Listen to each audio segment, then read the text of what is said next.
नमस्कार संगमित्रा स्वादिष्ट रेसिपीजमध्ये स्वागत आहे तुमचं। अंडा करी तर आपण नेहमीच बनवतो व खातो, पण आज आपल्याला अतिशय स्वादिष्ट अशी शेव घालून अंडा करी करायची आहे। आणि नवीन आलेला असाल तर माझ्या चॅनलला सबस्क्राइब करून घ्या, बेल बटन ऑन करून द्या, व्हिडिओला लाईक करून द्या, छानशी कमेंट करायला विसरू नका। आणि हा व्हिडिओ जर इतरांना शेअर करायचा असेल तर शेअरही नक्की करा। चला मग आता अंडा करी बनवूया।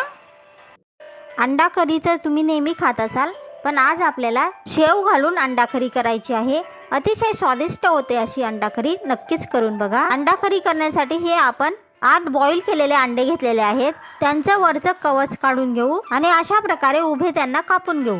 अंडा करी करण्यासाठी आपण हे मसाले घेतलेले आहेत। हे आपण अर्धा वाटी खोबरं कापून घेतलेलं आहे आणि त्याला भाजून घेतलेलं आहे।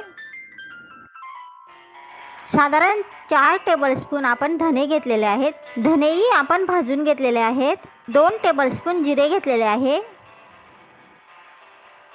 3 टेबलस्पून शोभ घेतलेली आहे, 1 तेजपान घेतलेला आहे, साधारण 1 इंच आपण दालचिनी घेतलेली आहे, 2 वेलदोडे घेतलेले आहेत। जर तुम्ही नेहमीच्या भाजीमध्ये आणखी दुसरे मसाले वापरत असाल तर तुम्ही वापरू शकता। या 5-6 आपण लसूण पाकळ्या घेतलेल्या आहेत।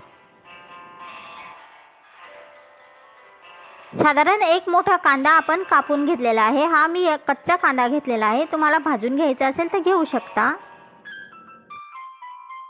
साधारण 1 इंच आपण आलं घेतलेलं आहे। हे लहान टमाटे आपण 3 घेतलेले आहेत, 2-3 काळ्या कोथिंबीरीच्या घेतलेल्या आहेत।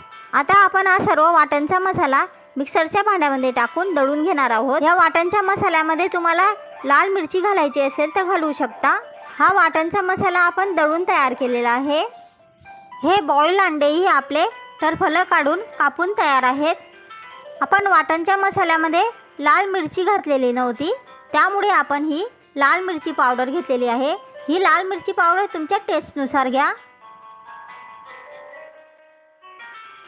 हे हळद मीठही तुमच्या टेस्टनुसार घ्या। 1 टेबलस्पून आपण गरम मसाला पावडर घेतलेली आहे आणि 1 वाटी आपण हे शेव घेतलेली आहे। ही कोणत्याही प्रकारची आपण भाजीची शेव वापरतो ना, ती घ्यायची। चला मग आपण आता भाजी करण्याची तयारी करूया। भाजीसाठी आपण 3 पळ्या तेल घेतलेलं आहे। तुम्ही तेल कमी किंवा जास्त वापरत असाल त्यानुसार घ्या। तेल आपण गॅसवर कढईमध्ये ठेवलेलं आहे। हे हलकंसं गरम झालं की आपण त्याच्यामध्ये लाल तिखट घालून घेणार आहोत। गरम मसाला पावडर तीही घालून घेऊ।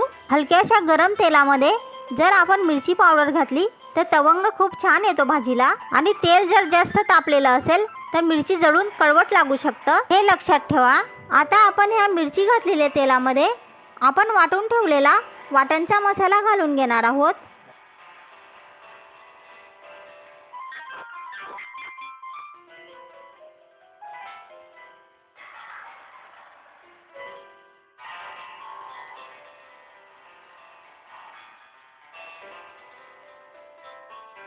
हळद मीठ घालून मिक्स करून घेऊ।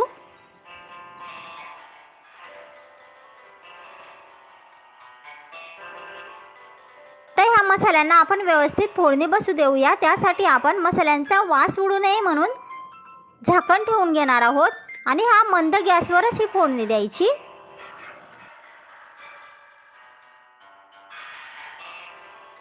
आता सर्व मसाल्याला व्यवस्थित फोडणी बसलेली आहे।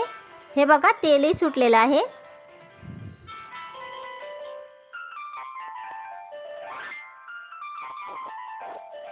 आता आपण मिक्सरचं भांडं देऊन पाणी घालून घेणार आहोत, म्हणजे आपला मसालाही वाया जाणार नाही।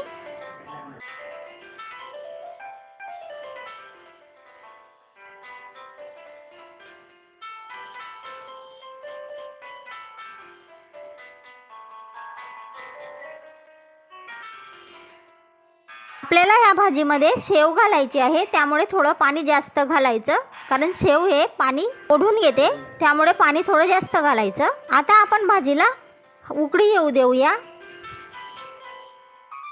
1 उकळी आल्यानंतर आपण भाजीमध्ये शेव घालून घेणार आहोत। मिक्स करून घेऊ आणि साधारण 3-4 मिनटं आपण ही शेव शिजू देऊया। साधारण 3-4 मिनिटानंतर आपण आता ह्या भाजीमध्ये आपण बॉईल करून कापून ठेवलेले होते ते अंडी घालून घेऊ। भाजीमध्ये अंडी टाकताना हलक्या हाताने टाकायची।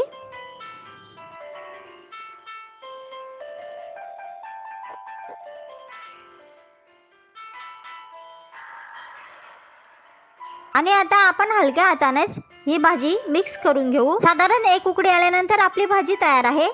तर मग नक्कीच करून बघा। शेव घालून अंडा करी खूप स्वादिष्ट अशी होते आणि कशी झालेली आहे ते कमेंट बॉक्समध्ये नक्की सांगा। आणि नवीन आलेला असाल तर माझ्या चॅनलला सबस्क्राईब करून घ्या, बेल बटन ऑन करून द्या, व्हिडिओला लाईक करून द्या, छानशी कमेंट करायला विसरू नका। आणि हा व्हिडिओ तुम्हाला मित्र मैत्रिणी नातेवाईक ओळखीच्यांना किंवा कोणत्याही सोशल साईटवर शेअर करा असं वाटलं तर शेअरही नक्की करा। चला मग आता भेटूया पुढच्या रेसिपीमध्ये। तोपर्यंत स्वतःची काळजी घ्या, स्वतःच्या कुटुंबियांची काळजी घ्या। पुढच्या रेसिपीपर्यंत नमस्कार।